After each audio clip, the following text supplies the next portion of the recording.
خوار، تو وہ جو گائے کی جو آواز ہوتی ہے وہ آواز تو نکال رہا تھا، لیکن کیا اس کو کلام کہیں گے؟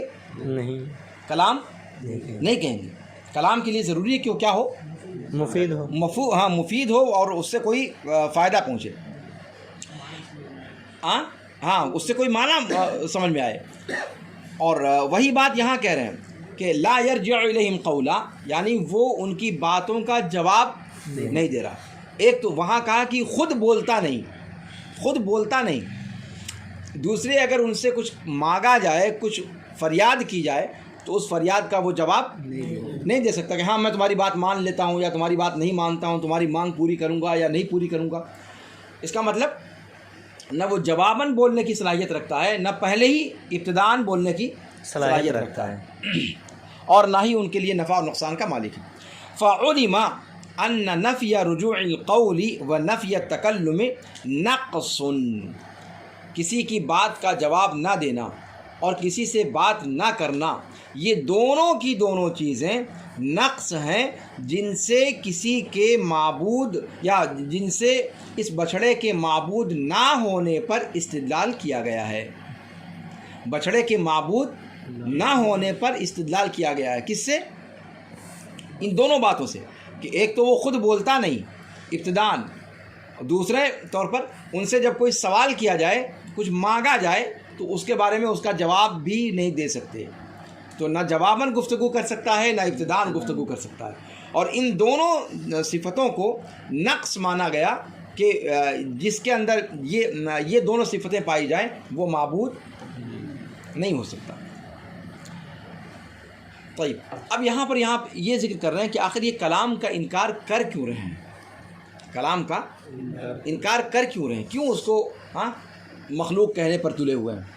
کہتے ہیں وغایت شبہتہم انہم یقولون، ان کے شبہے کا لب لباب یہ ہے کہ وہ کہتے ہیں کہ اس سے تشبیہ اور تجسیم لازم آئے گی۔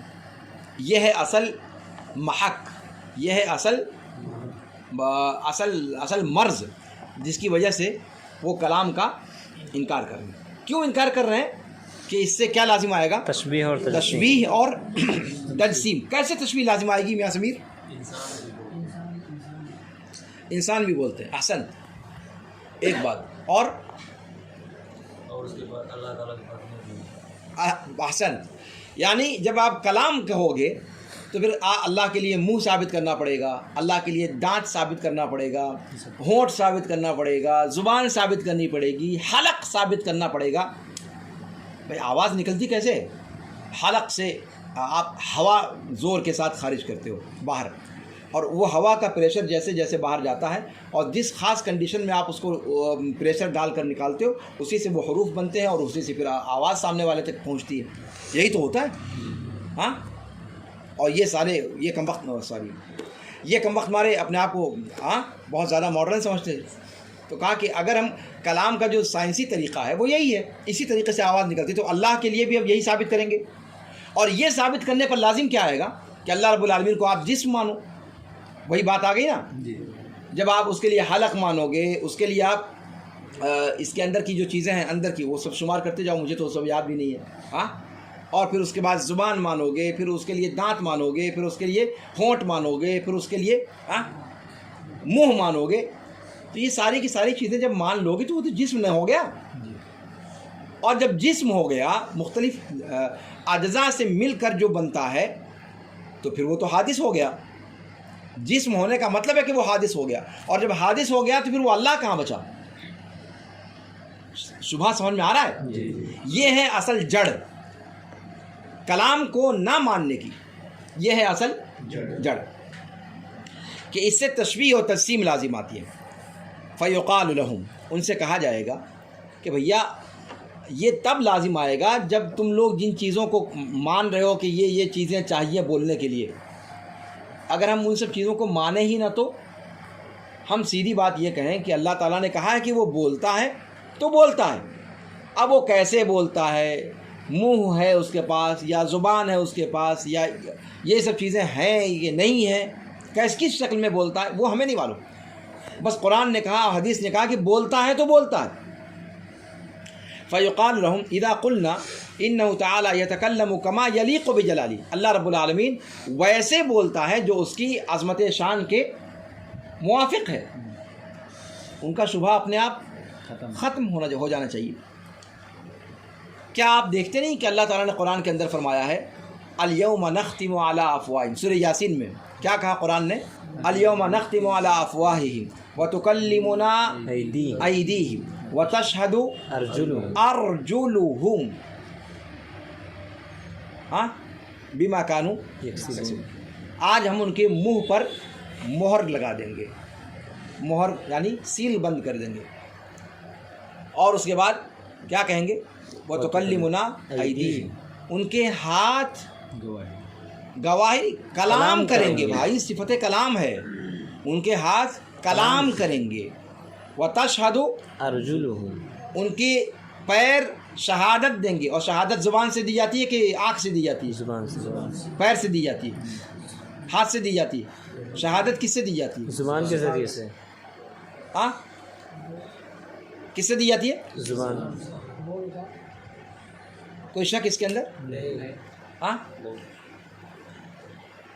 تو اب یہ بتایا جائے کہ یہ کیسے ہوگا، ہاتھ کیسے بولے گا، اس کو کہاں پر منہ ہے، کہاں پر اس کے دانت ہیں، کہاں پر اس کا حلق ہے، کہاں پر اس کے ہونٹ ہیں؟ ذرا پلٹ کے دیکھو ایک مرتبہ تو، کس جگہ سے یہ بولے گا، کہاں سے آواز نکلے گی اور کیسے نکلے گی آواز؟ سمجھ میں نہیں آئی بات؟ دنیا ہی میں اللہ تعالیٰ نے اس قسم کے ادلہ رکھ دیے ہیں کہ جو آپ کو بتلانے کے لیے کافی ہے کہ بھیا بولنے کے لیے تمہاری جو ایک محدود کھوپڑی ہے، اسی پیمانے پہ آپ ہر چیز کو کیوں ناپتے ہو؟ ہاں ہر چیز کو آپ اپنے مخصوص پیمانے سے کیوں ناپتے ہو؟ کیوں آپ یہ لازمی سمجھتے ہو کہ بولنے کا جب ذکر کیا گیا تو اس کے لیے یہ سارے کے سارے عناصر ہونا ضروری ہے تبھی آواز نکلے گی، ورنہ آواز نکلے گی؟ اس کی آواز کہاں سے نکلے گی؟ پیر کی آواز کہاں سے نکلے گی بھائی؟ کہاں سے شہادت دے گا یہ؟ کس انگلی سے وہ آواز نکلے گی اور کیسے نکلے گی؟ کوئی پتہ ہے اس کا؟ نہیں. مانتے ہو اس کو، یا یہ اس کو بھی کہہ دو کہ ایک مجاز ہے؟ مانتے ہیں. ہاں اور تو اور قرآن نے آگے بھی کیا، ایسی آگے اللہ نے فرمایا وَقَالُوا لِجُلُودِهِمْ لِمَ شَهِدْتُمْ عَلَيْنَا قَالُوا أَنطَقَنَا اللَّهُ الَّذِي أَنطَقَ كُلَّ شَيْءٍ. کیا ترجمہ ہوا؟ وہ کہیں گے اپنے کس سے؟ چمڑوں سے. اپنے چڑموں سے. لِمَ شَهِدْتُمْ عَلَيْنَا، تم نے ہمارے خلاف گواہی کیوں دی؟ لِمَ شَهِدْتُمْ عَلَيْنَا. اور شہادت یہاں بھی جیسے شہادت ارجل کا ذکر کیا ویسے شہادت الجلود کا ذکر کیا.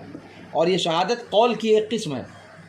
قول مؤکد کو شہادت کہا جاتا ہے، قول مؤکد کو شہادت کہا جاتا ہے کہ نہیں؟ عام گفتگو کو کلام کہتے ہیں، اور ایسی گفتگو جو ادلہ سے مبرہن ہو اس کو شہادت کہا جاتا ہے کہ نہیں؟ شہادت قول سے اوپر کا درجہ ہے. قول کسی کو بھی قول کہیں گے، لیکن شہادت جو عدالت میں جج کے سامنے گواہی جس کو کہتے ہو آپ، وہ بہت ٹھوک بجا کر انسان اس میں الفاظ کا استعمال کرتا ہے، اس لیے کہ اس پر فیصلہ ہونا ہے، اس پر کیس کا پورا انحصار ہے. تو شہادت یہ قول کی اعلیٰ قسم ہے. وہاں شہادت ارجل کا ذکر کیا، یہاں شہادت جلود کا ذکر کیا. تو جب اعتراض کریں گے کہ بھیا تم کیوں ہمارے خلاف گواہی دے رہے ہو، کہیں گے قالوا انطقنا اللہ الذی انطق کل شیء، کہ ہمیں قوت گویائی اس ذات نے دی جس نے ہر چیز کو قوت گویائی عطا فرمائی. اب یہ قوت گویائی ان کو دی، یہ رہا تو ٹھیک ہے، لیکن وہ بولے کیسے؟ اور یہاں جلود سے کیا مراد ہے؟ چمڑا، چمڑا جلود. کہاں سے بولے گا چمڑا؟ کوئی پتہ نہیں. اور یہاں جلود سے مراد چمڑا ہے بھی نہیں. ایک قول ہے یہ بھی ظاہری قول، لیکن دیگر مفسرین نے اس سے مراد شرمگاہ کو لیا ہے. اس سے مراد کس کو لیا ہے؟ شرمگاہ کو، جو صرف گوشت کا ایک لوتھڑا ہے، جس میں ہڈی نام کی کوئی چیز موجود نہیں ہے، اس لیے کہ انسان اسی کے ذریعے سے عام طور سے ساری برائیاں کرتا ہے۔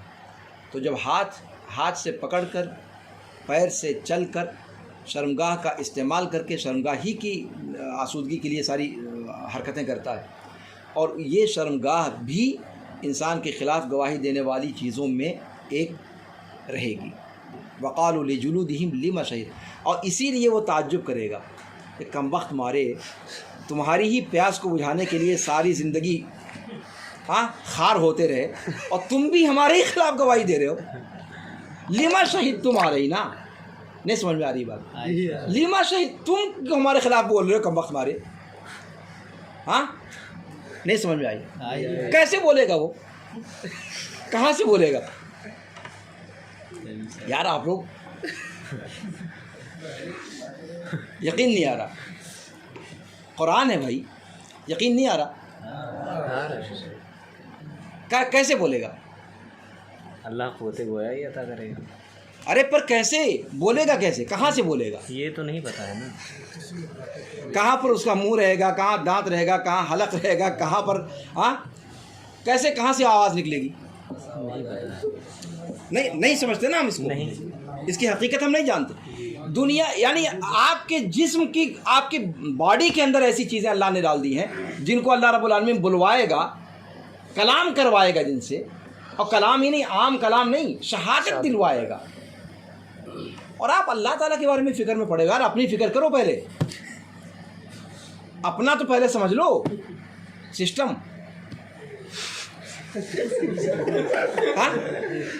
جی، تو یہاں ان سب چیزوں سے کیا سمجھ میں آیا؟ اچھا، اسی طریقے سے اتنا ہی نہیں، اللہ رب العالمین کی جو نشانیاں ہیں اور بھی ادلہ ہیں، اور وہ کیا؟ تسبیح الحصا والطعام۔ اللہ کے رسول صلی اللہ علیہ وسلم فرماتے ہیں کہ میں اس پتھر کو جانتا ہوں وہ جو برابر مجھ کو سلام کیا کرتا تھا مکہ کے اندر، اس پتھر کو میں جانتا ہوں۔ اسی طریقے سے کنکریوں کا تسبیح پڑھنا اور کھانے کا تسبیح پڑھنا اور پتھر کا سلام کرنا۔ اب وہ پتھر سلام کرتا تھا، آپ صلی اللہ علیہ وسلم کی کا قول ہے، آپ جھوٹے تو نہیں ہیں؟ نہیں۔ اب یہ ان سے پوچھنا چاہیے اللہ کے رسول سے کہ اللہ کے رسول پتھر کیسے سلام کرے گا؟ اس کا کہاں پر منہ ہے؟ اس کی آواز کہاں سے نکلتی ہے؟ جی، سوال بنتا ہے کہ نہیں بنتا ہے؟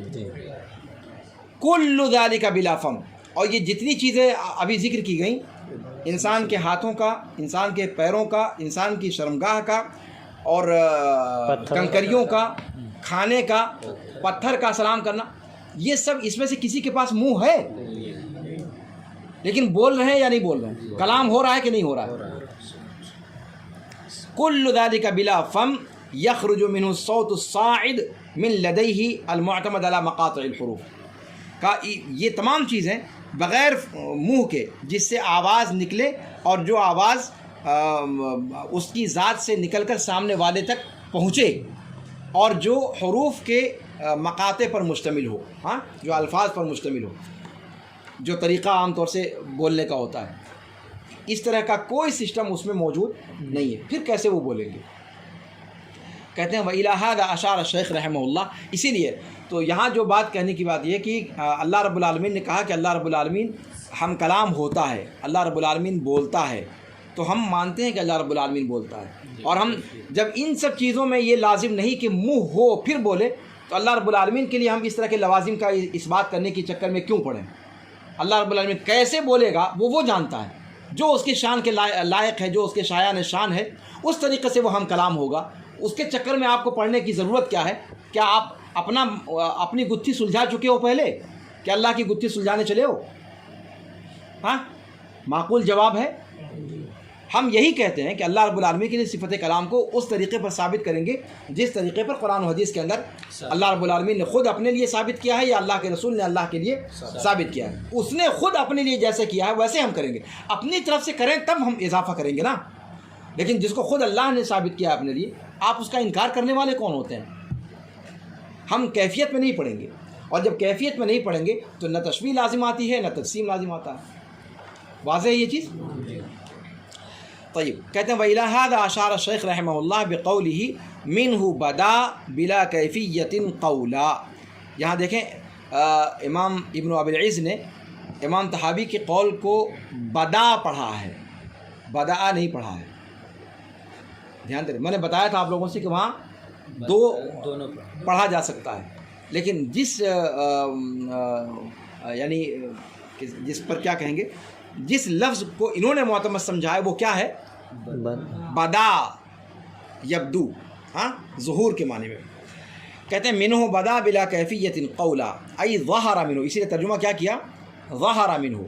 ٹھیک ہے. ولا ندری کیفیت تکلمہ بھی، یہ کلام اللہ رب العالمین کی ذات سے ظاہر ہوا، ہم اس سے اس کلام کے بولنے کی کیفیت کے بارے میں نہیں جانتے، اور اسی لیے اس معنی کو مزید مؤکد کیا قولاً، قولاً کہہ کر کے. ہاں، یعنی کیا انہوں نے لفظ استعمال کیا ہے؟ کلام اللہ قولاً. یہ ویسے ہی ہوا ضربت ضرباً. آپ جانتے ہیں کہ عربی زبان میں اگر کسی فعل کا مفعول مطلق استعمال کر دیا جائے تو وہ فعل کبھی مجازی معنی میں نہیں ہو سکتا، کبھی مجازی معنی میں. ضربہ کا بہت سارا معنی آتا ہے. ضربہ کا معنی زمین میں سفر کرنا بھی آتا ہے. وَإِذَا ضَرَبْتُمْ فِي الْأَرْضِ فَلَيْسَ عَلَيْكُمْ جُنَاحٌ أَن تَقْصُرُوا مِنَ الصَّلَاةِ. یہاں پر ضَرَبْتُمْ فِي الْأَرْضِ، زمین پر مارو ہتھوڑے سے، کیا ہے؟ سفر کرو. وَإِذَا ضَرَبْتُمْ فِي الْأَرْضِ فَلَيْسَ عَلَيْكُمْ جُنَاحٌ أَن تَقْصُرُوا مِنَ الصَّلَاةِ. ضرب کا ایک معنی اصل کا ہوتا ہے، شہد کا. ضرب کے اور سارے معنی ہوتے ہیں. ضرب کا ایک اطلاق ہوتا ہے ضرب الامثال کی ترکیب میں، ڈھیر سارے معنی ہوتے ہیں. لیکن جب آپ کہتے ہو ضربت زیدن ضربا، تو یہاں کیا معنی ہوا؟ مارنے کا معنی، کوئی دوسرا معنی نہیں ہو ہی نہیں سکتا. جب آپ ضربتوں سے ضربن آپ لے آئے تو مفعول مطلق یہ اس فعل کے حقیقی معنی ہی کو فکس کرنے کے لیے لایا جاتا ہے، جہاں پر کوئی مجازی معنی مراد لینا جائز ہی نہیں ہے کلام عرب میں، عربی گرامر کے اعتبار سے. یہاں پر انہوں نے کلام اللہ کا لفظ استعمال کیا، پھر آگے قولاً کہہ کر کے اس کی تاکید کر دی. یعنی یہ کلام کسی مجازی معنی میں نہیں ہے، بلکہ واقعتاً ہم کلام سے وہی کلام مراد لے رہے ہیں جو حروف اور اصوات کا مجموعہ ہے، جو انسان کے منہ سے نکلتا ہے، اس طریقے کا کلام جو مشہور، جس کو کلام سمجھا جاتا ہے. واضح؟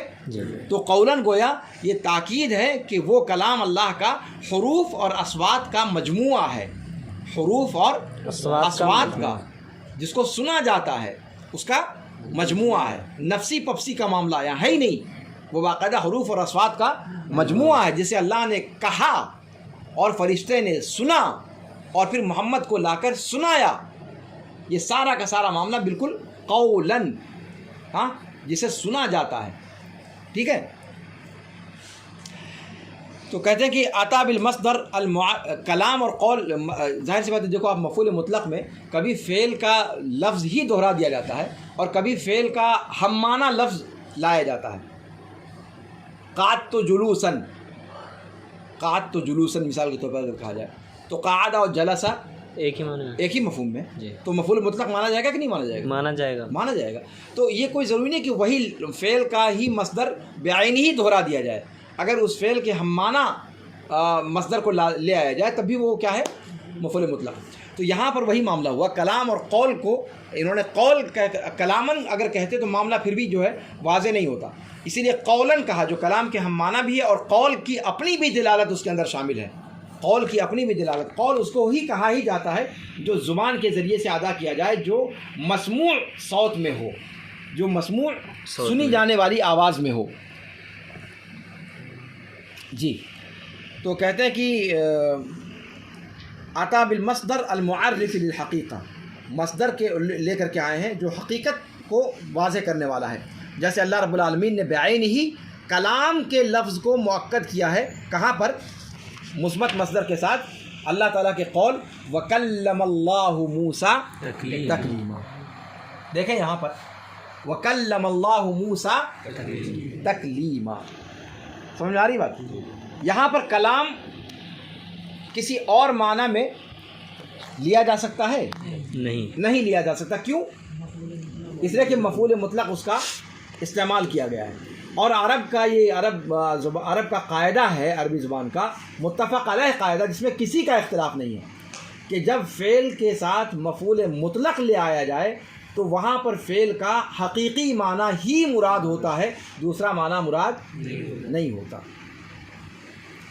تو یہ لوگ بھی کوئی کچی گولی تھوڑی کھیلے ہوئے تھے. کیا خیال ہے؟ معتزلہ ابھی وہ قصہ آگے آئے گا. ایک جو قرأت سبا وغیرہ کا ذکر سنا ہوگا آپ نے، ہاں، قرآن کی 7 قرأتیں ہیں، 10 قرأتیں ہیں، جی جانتے ہیں؟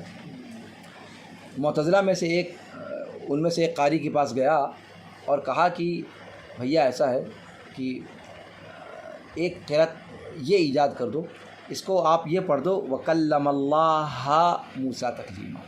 کچھ نہیں کرنا ہے آپ کو، خالی ایک قرأت بڑھا دو، یعنی ہو کو ہا کر دو، کچھ باقی سب اپنی جگہ پر رہنے دو، باقی سب اپنی جگہ پہ اپنی جگہ پر رہنے دو، ہمیں اور کچھ نہیں کرنا ہے، بس اس چیز کو کر دو، بڑا احسان ہوگا تمہارا.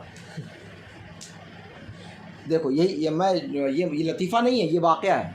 یہ لطیفہ نہیں ہے، یہ واقعہ ہے کہ جب انسان اپنے باطل مسلک کے تعصب میں پڑ جاتا ہے تو وہ کہاں تک چلا جاتا ہے کہ قرآن کے اندر بھی تحریف کرنے سے باز نہیں آتا. ہاں، کیا کہا؟ کلم اللہ، قرآن میں ابھی جو ہم پڑھتے ہیں وہ کیا ہے؟ وَكَلَّمَ اللَّهُ مُوسَىٰ تَكْلِيمًا. اس نے کیا کہا؟ خالی ہو کو ہا کر دو، وَكَلَّمَ اللَّهَ مُوسَىٰ. کیا فرق پڑ جائے گا ہو ہا میں؟ سارا مسئلہ ہی چوپٹ ہو جائے گا. ہاں، کیا ہو جائے گا؟ اللہ تعالیٰ مقبول ہو جائے گا. موسیٰ علیہ السلام قائل ہو جائیں گے. موسیٰ علیہ السلام نے بات کی، اللہ نے بات کی، موسیٰ نے بات کی، تو اس میں ہمیں کوئی اعتراض ہی نہیں ہے. آپ مفعول مطلق لاؤ یا 50 مفعول مطلق لاؤ، ہم مانتے ہی نہیں کہ یہ مجاز ہے. موسیٰ نے بات کی، حقیقت میں بات کی. اور آپ کہتے رہو یہ ہم بھی مانتے ہیں، ہمارے باپ دادا بھی مانتے ہیں، ہم اس کا انکار نہیں کرتے. خالی ہو کو ہا کر دو، جھنجھٹ ختم. ہو کو ہا کر دو. انہوں نے کیا کہا جواب میں؟ کہا کہ چلو ٹھیک ہے. دیکھو اہل سنت میں سے تھے اور اللہ نے عقل دی تھی، اور پھر قرآن میں قرأت اپنی منمانی تو بدلی نہیں جا سکتی، یا جھوٹی قرأت تو منسوخ نہیں کی جا سکتی نا. لیکن انہوں نے کہا کہ چلو ٹھیک ہے، تمہاری فرمائش ہم مان لیتے ہیں اور تمہارے خواہش کے مطابق ہم ایسا کر دیتے ہیں، لیکن یہ بتاؤ کہ کیا اس سے تمہارا الو سیدھا ہو جائے گا؟ کہا کیا مطلب؟ کہا کہ یہاں اگر آپ نے پڑھ لیا وَكَلَّمَ اللَّهَ مُوسَىٰ تَكْلِيمًا، لیکن وہاں کیا کرو گے؟ وَكَلَّمَهُ رَبُّهُ، كَلَّمَهُ رَبُّهُ. وہاں سورہ اعراف میں، سورہ اعراف کے اندر کیا کہا؟ وَلَمَّا جَاءَ مُوسَىٰ لِمِيقَاتِنَا وَكَلَّمَهُ وَلَمَّا جَاءَ مُوسَىٰ لِمِيقَاتِنَا وَكَلَّمَهُ رَبُّهُ. وہاں کیا کرو گے؟ فَبُهِتَ ہاں، اور عبدالقیوم صاحب بستوی کی زبان میں کیا ہوا؟ بس خاموش ہو گیا. کہا کہ ٹھیک ہے بھیا، اپنی جگہ پر رہو، آپ مجھے کچھ نہیں چاہیے. کیا ہوا اس میں؟ کیا مسئلہ ہوا؟ کوئی بتائے گا آپ لوگوں میں سے؟ وَكَلَّمَهُ رَبُّهُ، کیا جواب دیا قاری نے؟ کیا ایسا اس میں ہے کہ وہ خاموش ہو گیا؟ جی، وَلَمَّا جَاءَ مُوسَىٰ لِمِيقَاتِنَا وَكَلَّمَهُ رَبُّهُ. کیا چیز وہاں پر ایسی ہے کہ وہ معتزلی جو ہے ایک چپ ہزار چپ. وَكَلَّمَهُ، اس کے اندر ہا مفعول کی ضمیر موجود ہے، فعل کے ساتھ مفعول کی ضمیر لگی ہوئی ہے. اس ضمیر کو آپ آگے پیچھے کچھ کر نہیں سکتے. یہاں تو اس میں ظاہر ہے نا، تو کلم اللہ کرو، ہا کرو، پورا آپ کے پاس آپشن ہے. لیکن جو مفعول کی ضمیر ہے وَكَلَّمَهُ، اور فعل جب اپنا مفعول لے چکا ہے تو اس کے بعد کیا آئے گا؟ فاعل ہی تو آئے گا. ہاں، کوئی اور چیز آ سکتی ہے؟ اس کے بعد ہے ربہ. وہاں ربہ تو کر نہیں سکتے، اس لیے کہ فعل اپنا مفعول لے چکا ہے، اور مفعول لے چکا ہے، بچا ہے اس کا فاعل. وَكَلَّمَهُ کے بعد لازمی ہے کہ وہ فاعل ہی آئے گا, مفعول تو ہو نہیں سکتا, اس لیے کہ مفعول آلریڈی کلمہ کے اندر ضمیر موجود ہے, وہاں کیا کرو گے؟ سمجھ میں آ رہی بات؟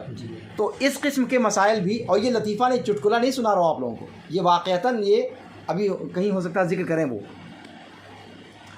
ہاں وہ اسی میں آگے آ رہا ہے, دیکھیے آگے آ رہا ہے. تو کہتے ہیں کہ وکلم اللہ موسیٰ تکلیما, یہاں پر مفعول مطلق اللہ رب العالمین نے استعمال فرمایا ہے جو مجاز کی نفی کرتا ہے. کلمہ کو اپنے حقیقی معنی میں جو ہے ہونے کی یقینی دلالت یہاں پر پائی جاتی ہے. ٹھیک ہے, کلمہ کا اصل میں ایک معنی ہوتا ہے زخم مارنا. کیا ہوتا ہے؟ زخم لگانا, کسی کو زخم پہنچانا, یہ بھی معنی اس کا لیا جاتا ہے. جیسے وہ دابۃ الارض کے بارے میں جو قرآن میں آیا, وَإِذَا وَقَعَ الْقَوْلُ عَلَيْهِمْ أَخْرَجْنَا لَهُمْ دَابَّةً مِّنَ الْأَرْضِ تُكَلِّمُهُمْ, اس کو کہا تُكْلِمُهُمْ, ایک قرأت یہ بھی ہے تُكْلِمُهُمْ, یعنی ان کو نشان زد کرے گا, کون مومن کون کافر. تُكَلِّمُهُمْ یہ حفص کی قرأت ہے جو ہم لوگ عام طور سے پڑھتے ہیں. ہاں, اخرجنا لهم دابة من الارض تكلمهم ان الناس كانوا بآياتنا لا يوقنون. تكلمهم, ان سے ہم کلام ہوگا, چوپایا انسانوں سے گویا ہوگا. ہاں, لیکن وہاں پر کلام کرے گا, وہاں بھی لوگوں کو اسی قسم کے مزاج کے لوگوں کو وہ چیز عجیب لگی کہ جانور کیسے انسان سے بات کرے گا. تو کہا کہ نہیں, وہ نشان زد کرے گا, یعنی ہر ایک کی پیشانی پر ایک نشان تھپا مارے گا, یہ مومن یہ کافر. ان الناس كانوا بآياتنا لا يوقنون. تو وہاں تو چل جائے گا, اس لیے کہ وہاں مفعول مطلق نہیں ہے. ہاں, وہاں مفعول مطلق نہیں ہے, لیکن یہاں وکلم اللہ موسیٰ تکلیما, یہاں تو مفعول مطلق ہے. یہاں کلمہ کو آپ جرح کے معنی میں, جرح کے معنی میں, ہاں زخم کے معنی میں, نشان لگانے کے معنی میں تو نہیں لے سکتے آپ, اس لیے کہ تکلیمہ اس کا مفعول مطلق آیا ہوا. کہتے ہیں فماذا بعد الحق الا الضلال, حق کے بعد سوائے گمراہی کے اور کیا بچتا ہے. اب یہی وہی واقعہ جو ابھی میں نے آپ لوگوں کو بتایا. کہتے ہیں وَلَقَدْ قَالَ بَعْضُهُمْ لِأَبِي عَمْرِ بْنِ الْعَلَاءِ أَحَدُ الْقُرَّاءِ السَّبْعَ, 7 قاریوں میں سے ایک مشہور جن کی قرأتوں کو پڑھا جاتا ہے باقاعدہ, جس کو آپ کہتے ہو کہ قرأت سبع کا ماہر ہے, ان میں سے ایک قرأت جن کی ہے وہ یہی ہے, ابو عمرو بن العلاء. ابو عمرو بن العلاء کہا کہ اس سے آ کر کے بعض معتزلی نے کہا کہ اريد ان تقرأ وکلم اللہ موسیٰ, وکلم اللہ موسیٰ بنسب اسم اللہ, اللہ رب العالمین کے یعنی لفظ جلالہ کے نسب کے ساتھ, اللہ رب العالمین کا جو لفظ ہے اللہ کا, اس کو نسب دے کر کے, لیکون موسیٰ هو المتکلم للہ, تاکہ موسیٰ گفتگو کرنے والے بن جائیں, اللہ رب العالمین کا معاملہ ہی نہ رہے. ہاں, موسیٰ بات کر رہے ہیں اللہ سے, کوئی مسئلہ نہیں. فقال ابو عمرو بن العلاء نے کہا حب انی قرأت هذه الآیہ کذا, مان لو تمہاری فرمائش ہم نے پوری کر دی, اور جیسا کہتے ہو ویسا ہم نے ایک قرأت ایجاد ہی کر دی. ہاں, فکیف تصنع بقوله تعالی ولما جاء موسیٰ لمیقاتنا وکلمہ ربہ فبہت المعتزلی, وہی صیغہ انہوں نے استعمال کیا, فبہت المعتزلی. اور عبد القیوم صاحب کا ترجمہ فبہت الذی کفر کا ہے, وہی ترجمہ یہاں بھی وہی فعل وہی ہے, اس لیے آپ وہی ترجمہ یہاں کر سکتے ہیں. کہتے ہیں وکم کیا وکم فی الکتاب والسنہ من دلیل علی تکلیم اللہ تعالی لأہل الجنہ وغیرہ. کہتے ہیں کہ اور کتاب و سنت کے اندر کوئی 1-2 آیت یا 1-2 واقعہ نہیں ہے, 1-2 دلیل نہیں ہے کہ جس کو آپ الٹا پلٹا کر دیں تو اپنا الو سیدھا ہو جائے گا آپ کا. قرآن و سنت کے اندر دلیلیں بھری پڑی ہیں, کتاب و سنت کے اندر اللہ رب العالمین کے صفت کلام سے متصف ہونے کی دلیلیں بھری پڑی ہیں. اللہ رب العالمین اہل جنت سے ہم کلام ہوگا, فرمایا اللہ تعالیٰ نے سلام قولا, دیکھو یہاں بھی وہی بات آ گئی, سلام قولا من رب رحیم, سلام قولا من رب الرحیم. اللہ رب العالمین کی طرف سے سلام ہوگا کہہ کر کے, اللہ رب العالمین باقاعدہ ان پر سلام کہے گا, اور کہنے کا مطلب یہ کہ کلام کرے گا, کلام کر کے ان پر اہل جنت پر سلام بھیجے گا. ہاں, سلام قولا, یہاں بھی قولاً کہہ کر کے اس بات کی نفی کر دی کہ یہاں پر کیا نام ہے نفسی مراد ہے یا یہ مراد ہے یا وہ مراد ہے. قول کہیں گے جو سنا جائے، جو حروف کا مجموعہ ہو، جو اصوات کا آواز کا مجموعہ ہو. اچھا، جابر رضی اللہ عنہ سے مروی ہے کہ اللہ کے رسول صلی اللہ علیہ وسلم نے فرمایا کہ اس درمیان کے اہل جنت اپنی اپنی نعمتوں میں ہوں گے کہ اچانک ان کے سامنے ایک نور چمکے گا. اذ سطع لهم نور، اچانک ان کے سامنے ایک نور چمکے گا. فرفعوا ابصارهم، اور یہ نور اوپر کی طرف سے چمکے گا. کہاں سے چمکے گا؟ اوپر کی طرف سے. فرفعوا ابصارهم، اپنی نگاہوں کو اٹھائیں گے. تو اچانک کیا دیکھیں گے کہ اللہ رب العالمین ان کے اوپر سے جلوہ فگن ہو رہا ہے. قد اشرف علیہم من فوقہم فقال، یہ کہتے ہوئے السلام علیکم یا اہل الجنہ. سلام قولا من رب الرحیم کا صیغہ بھی حدیث کے اندر آیا ہے کہ اللہ تعالیٰ کہے گا کیا؟ السلام علیکم یا اہل الجنہ. ہاں، آپ صلی اللہ علیہ وسلم نے وہ صیغہ بھی بتلا دیا. اس کا مطلب یہ صیغہ اہل جنت پر اللہ رب العالمین کے سلام کا صیغہ ہوگا کہ اے اہل جنت تم پر سلامتی ہو. ہاں، وہو قول اللہ تعالیٰ، اسی روایت میں ہے کہ اللہ کے رسول نے فرمایا کہ یہی ہے اللہ تعالیٰ کا قول، سلام قولا من رب الرحیم. اب یہاں آپ صلی اللہ علیہ وسلم نے سلام قولا من رب الرحیم کی عملی طور پر تفسیر بھی بیان کر دی کہ یہ الفاظ اور حروف اور اصوات کا مجموعہ ہوگا، اور باقاعدہ اللہ تعالیٰ آئے گا، اہل جنت کو اپنا دیدار کروائے گا، اور دیدار کروانے کے بعد سب سے پہلا کلام جو ہوگا السلام علیکم یا اہل الجنہ. باقی گفتگو بعد میں. پہلا جو شروعات جس سے ہوگی وہ اللہ رب العالمین کی اس قول سے ہوگی. کہاں جاؤ گی؟ کیسے کہیں گے کہ مجاز ہے؟ اللہ تعالیٰ بولتا نہیں ہے. کیا کہیں گے اس میں؟ سمجھ میں آ رہی بات؟ کہتے ہیں فلا یلتفتون الی شیء مما هم فیہ من النعیم. اور جب اللہ رب العالمین کی آواز کو سن لیں گے، اللہ رب العالمین ہم سب کو ان لوگوں میں سے بنائے جو اللہ رب العالمین کے السلام کو سن سکیں. کہتے ہیں کہ فلا یلتفتون الی شیء مما هم فیہ من النعیم، جتنی نعمتیں ان کو اب تک حاصل رہیں گی وہ ساری نعمتیں وہ فراموش کر دیں گے، کچھ ان کو ذہن میں نہیں رہے گا. اور سب سے عظیم نعمت ان کو لگنے لگے گی کیا؟ اللہ رب العالمین کا یہ دیدار اور اللہ رب العالمین سے ہم کلام ہونے کا یہ عز و شرف.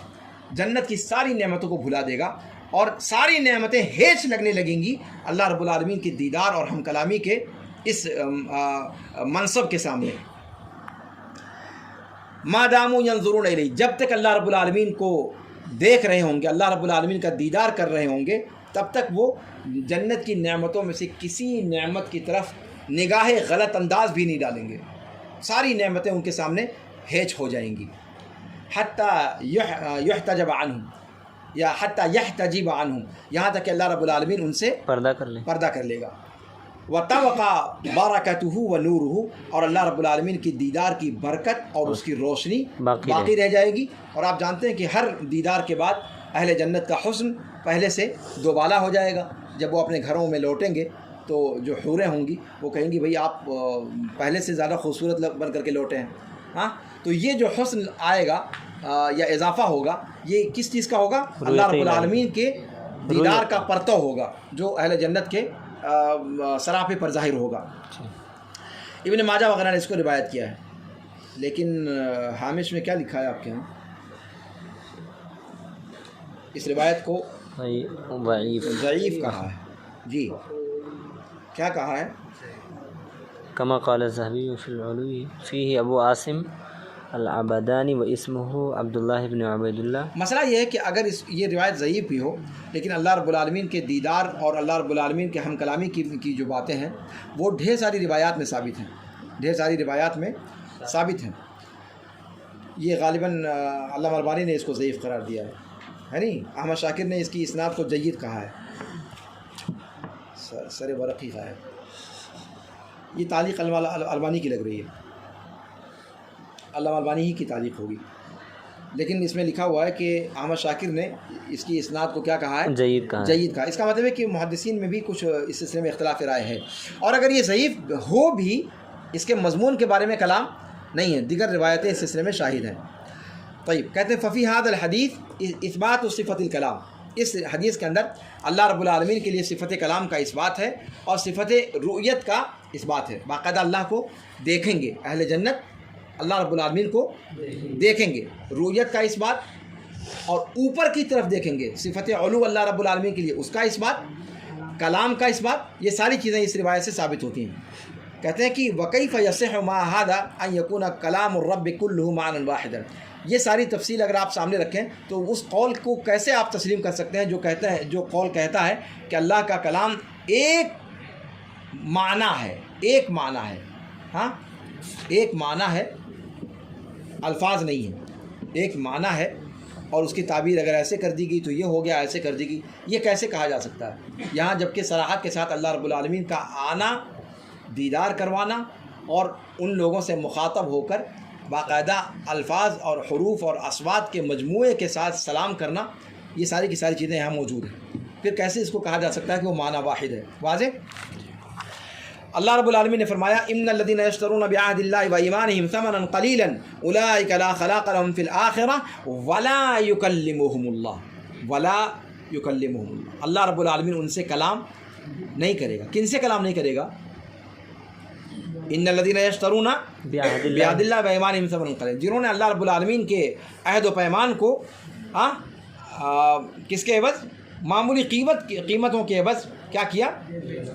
بیچ دیا، یعنی دنیا کمانے کے لیے انہوں نے سمجھوتا کر لیا، حلال و حرام کا ناجائز فتویٰ دیا، یہی لوگ مراد ہیں، اور اس سے یہ گفتگو چل رہی ہے اہل کتاب کے بارے میں، ہاں، اور یہی معاملہ امت محمدیہ میں ہے، جو علماء تھوک کے باؤ فتوے بیچتے ہیں، ہاں، وہ حلال و حرام کی پرواہ کیے بغیر اپنے من چاہے معانی نصوص کو پہنانے کی کوشش کرتے ہیں، وہ سب اسی دائرے میں آئیں گے، لیکن اصالتاً یہ کلام آپ ابھی کہیں کہ اللہ تعالیٰ سب سے پہلا جو کلام کرے گا محمد السلام علیکم، تو کیا جنت میں پہلے چلے جائیں گے حساب و کتاب کے؟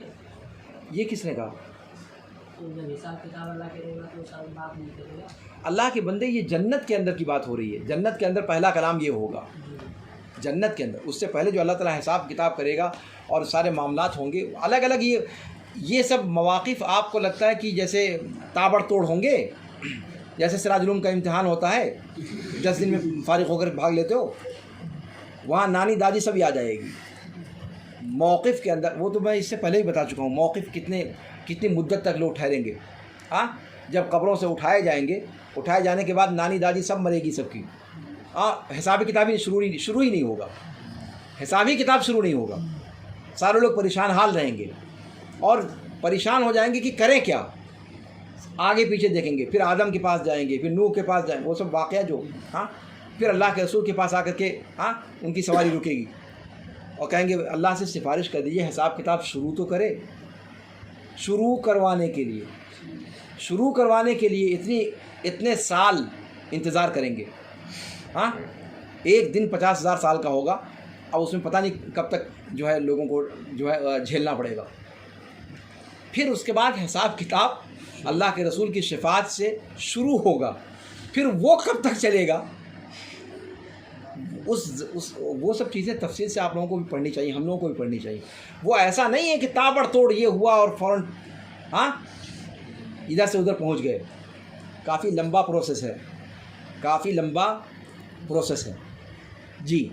تو یہ جو گفتگو چل رہی ہے، جب اہل جنت میں پہنچ جائیں گے، اہل نار میں پہنچ جائیں گے، پھر یہ سارا معاملہ ہوگا، واضح؟ چلیے، تو یہاں پر ان الذین یشترون، تو یہاں پر اللہ رب العالمین نے ان لوگوں کو جو اپنے دینی نصوص کو معمولی قیمتوں کے عوض بیچتے ہیں یا خریدتے ہیں، یعنی ان تعلیمات کا پاس و لحاظ نہیں کرتے، ان کو وعید کے طور پر کیا کہا، ان کو جو چیزیں کہیں کہ اللہ رب العالمین آخرت میں ان کا کوئی حصہ نہیں ہوگا، اللہ تعالیٰ ان سے ہم کلام نہیں ہوگا اور ان کی طرف دیکھے گا نہیں، اس کا مطلب یہ ہوا کہ یہ لوگ نامراد لوگ ہوں گے اور یہ اللہ کے وعید کے کیا ہیں، شکار لوگ ہیں، جن سے اللہ تعالیٰ کلام نہیں کرے گا۔ اگر اللہ تعالیٰ کا یہی رویہ متقین کے ساتھ بھی ہے تو ان میں اور ان میں فرق کیا ہوا؟ اس آیت سے کیسے دلیل پکڑی گئی کہ اللہ تعالیٰ ہم کلام ہوگا، وہ میں سمجھا رہا ہوں۔ یہ اللہ تعالیٰ نے کہا سزا کے طور پر، یہ کیا کہا؟ سزا کے طور پر کہ ایسے لوگوں سے اللہ رب العالمین ہم کلام نہیں ہوگا. اس کا مطلب جو ایسے نہیں ہیں ان سے ہم کلام ہوگا. اگر ان سے بھی ہم کلام نہیں ہوتا تو پھر یہ کہیں گے بھیا تو یہ سزا کیا ہوئی؟ جب وہ نہ کلام ان سے اللہ کو کرنا ہے نہ ان سے کرنا ہے تو پھر یہ کوئی سزا تو ہوئی نہیں سمجھ میں آئی بات؟ جب ان کو سزا کے طور پر کہا کہ اللہ تعالیٰ ان سے ہم کلام نہیں ہوگا تو اس کا مطلب جو اللہ کے فرما بردار بندے ہیں ان سے اللہ تعالیٰ کلام کرے گا تبھی تو بات مکمل ہوگی. یہ شرف اللہ رب العالمین اپنے فرما بردار بندوں کو عطا فرمائے گا کہ ان سے ہم کلام ہوگا. تبھی تو ان عاصی یا گنہگار بندوں سے ہم کلام نہ ہونا یہ سزا مانا جائے گا. ورنہ اگر نہ فرما برداروں سے گفتگو کرے گا نہ ان سے کرے گا تو پھر ان کا یہ کلام نہ کرنا یہ کوئی سزا تو ہوئی نہیں سمجھ میں آئی. تو ان الذين يشترون بعهد الله وايمانهم ثمنا قليلا اولئك لا خلاق لهم في الاخره ولا يكلمهم الله. یہ آیت اللہ رب العالمین کی صفت کلام کے اس بات پر کیسے دلالت کرتی ہے؟ میاں سمیر بتا لے جاؤ گے. اس آیت سے اللہ رب العالمین کا صفت کلام کیسے ثابت ہوتا ہے جبکہ آیت کہہ رہی ہے اللہ گفتگو نہیں کرے گا؟ تو یہاں تو نفی ہو رہی ہے نا. اس بات کیسے ہو رہا ہے اس سے صفت کلام کا؟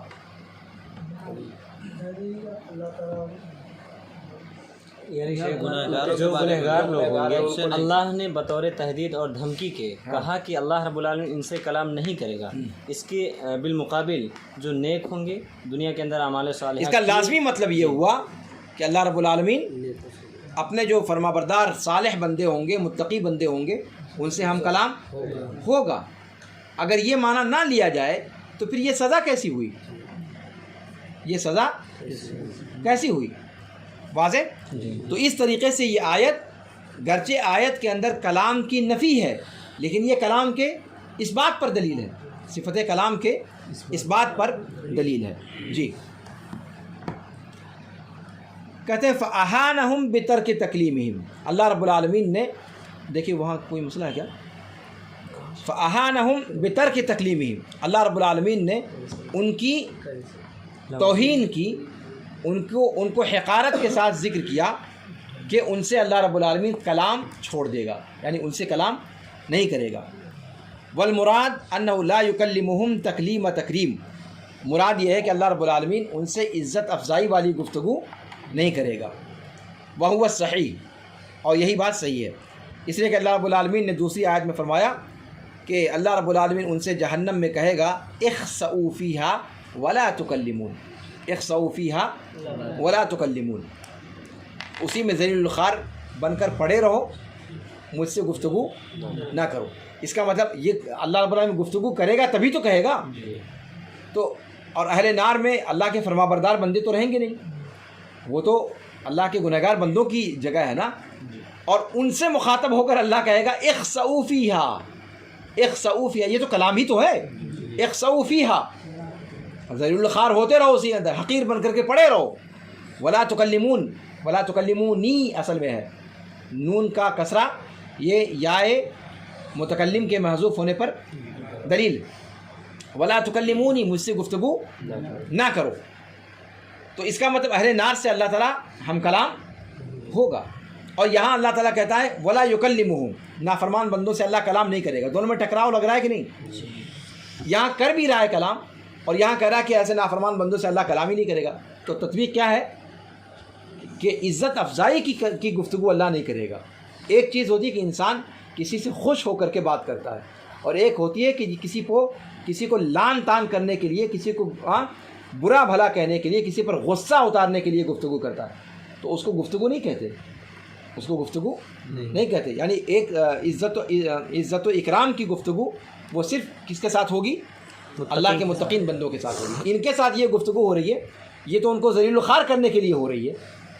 اخسؤوا فیہا. جی کہتے ہیں فلو کان لا یکلم عبادہ المؤمنین. تو اگر اس آیت کا یہ معنی لیں، یہ سمجھا جائے کہ اللہ رب العالمین اپنے مومن بندوں سے بھی ہم کلام نہیں ہوگا، تو مومن بندے اور غیر مومن بندے اس معاملے میں سب برابر ہو گئے. ٹھیک ہے. اپنے اللہ رب العالمین کے دشمنوں کی تخصیص اس طور پر کہ اللہ تعالیٰ ان سے ہم کلام نہیں ہوگا، اس کے اندر کوئی فائدہ نہیں ہوا. امام بخاری رحمہ اللہ نے اپنی جامع میں کیا کہا ہے؟ باب کلام رب تبارک و تعالی مع اہل الجنہ. اللہ رب العالمین اس پر باب ہی قائم کیا ہے، اللہ رب العالمین کا اہل جنت سے ہم کلام ہونا، و تکلیم ہی لہم، اور اللہ رب العالمین کا ان سے کلام نہیں کہاں گیا، وساق فیہ عدۃ احادیث، اور اس کے اندر کئی احادیث لے کر کے آئے ہیں. کہتے ہیں کہ اہل جنت کی نعمتوں میں سب سے افضل نعمت اللہ رب العالمین کی رؤیت ہوگی، اللہ رب العالمین کے چہرے کا دیدار، اور اللہ رب العالمین سے شرف ہم کلامی. اہل جنت کی سب سے بڑی نعمت یہ دونوں ہوں گی، اللہ کا دیدار اور اس سے ہم کلام ہونا.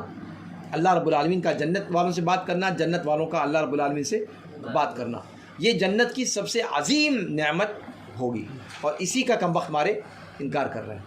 جی کہتے ہیں جس نے اللہ رب العالمین کے دیدار کا یعنی رؤیت کا انکار کیا، جس کی بحث ابھی آگے آئے گی، ابھی ہم قرآن میں ہیں، اسی کے بعد رؤیت کی بحث پڑھیں گے ہم لوگ. جس نے رؤیت کا انکار کیا یا اللہ رب العالمین کی صفت کلام کا انکار کیا، اس نے جنت کی روح کا انکار کر دیا. اس نے در حقیقت کیا کیا؟ جنت کی نعمتوں کا جو لب لباب ہے، جو مغز ہے، جو خلاصہ ہے، اسی کا انکار کر دیا. اگر یہ دونوں چیزیں جنت کے اندر نہ ہو تو پھر جنت کی کسی نعمت کا کوئی مطلب ہی نہیں ہے. ہاں، ساری نعمتوں کی سردار یہ دو نعمتیں ہیں، کیا؟ اللہ رب العالمین کا دیدار اور اللہ رب العالمین سے ہم کلامی. کہتے ہیں وَأَعْلَى نَعِيمِهَا وَأَفْضَلُهُ الَّذِي مَا طَابَتْ لِأَهْلِهَا إِلَّا بِهِ. اور یہ اہل جنت کی نعمتوں میں اعلیٰ ترین نعمت ہے اور افضل ترین نعمت ہے کہ جس نعمت کے بغیر کوئی نعمت وہاں پر بھائے گی نہیں جنتیوں کو. ٹھیک ہے، بہت وقت ہو گیا، بہت.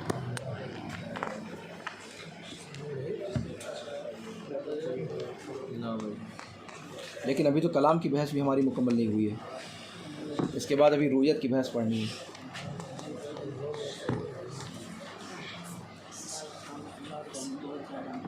ہاں